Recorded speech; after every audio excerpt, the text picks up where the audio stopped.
क्यों मार रहा है मुझे? तेरी सनातन धर्म की जय हो। चप्पल मारने की कोशिश करता शख्स और सनातन धर्म की जय के नारे लगाते वकील साहब।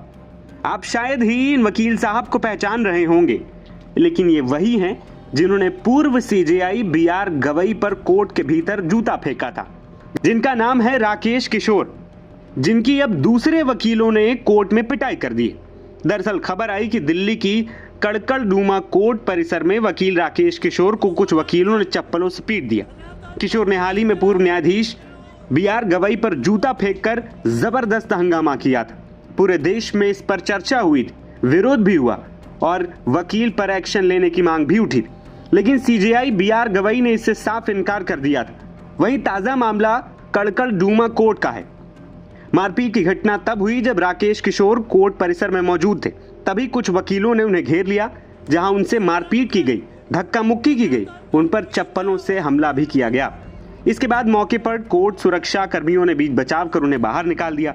घटना का वीडियो भी वायरल हो रहा है, लेकिन वकील पर हमले का कारण अभी तक स्पष्ट नहीं हो पाया है। क्या यह पूर्व सीजेआई पर हमले से जुड़ा है? इस बात की अभी पुष्टि नहीं हो सकी।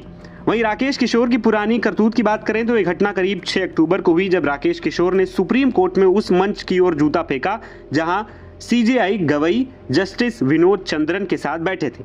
ये मामला खजुराहो में भगवान विष्णु की 7 फीट ऊंची सिर कटी मूर्ति की पुनर्स्थापना से जुड़े एक पिछले मामले में सीजेआई की टिप्पणी से जुड़ा था। उस मामले को खारिज करते हुए उन्होंने सुझाव दिया था कि वादी जाकर भगवान से समाधान पूछे। वहीं जूता फेंकने के बाद राकेश किशोर का भी बयान आया। ना उन्होंने माफी मांगी और ये भी कह दिया कि उनसे जूता फेंकने के लिए परमात्मा ने कहा था, इसीलिए उन्होंने ऐसा किया। ये मेरा दिव्य कर्तव्य था। और राकेश किशोर ने अपने बयान में यह तक कहा था कि अगर मुझे मौका मिला तो दोबारा करूंगा। हार्ट का पेशेंट हूँ, वाल्व मेरा एक पूरी तरह से खराब है, जिसका अब मुझे रिप्लेसमेंट कराना है। अपोलो में मेरा पिछले 7-8 साल से इलाज चल रहा है हार्ट का।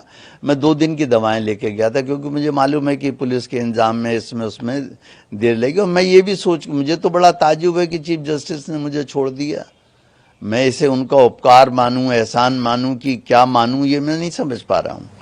छोड़ दिया, उनकी मर्जी है। तो कल आप जब कोर्ट रूम में गए, सीजेआई कोर्ट रूम में, तो उसके बाद क्या घटनाक्रम हुई? आपने क्या? कोई घटनाक्रम कुछ भी नहीं हुआ उस समय, जाने दीजिए। केवल इतना हुआ कि वहां पर मुझे डीसीपी और एसीपी के ऑफिस में 3-4 घंटे पूछताछ होती रही।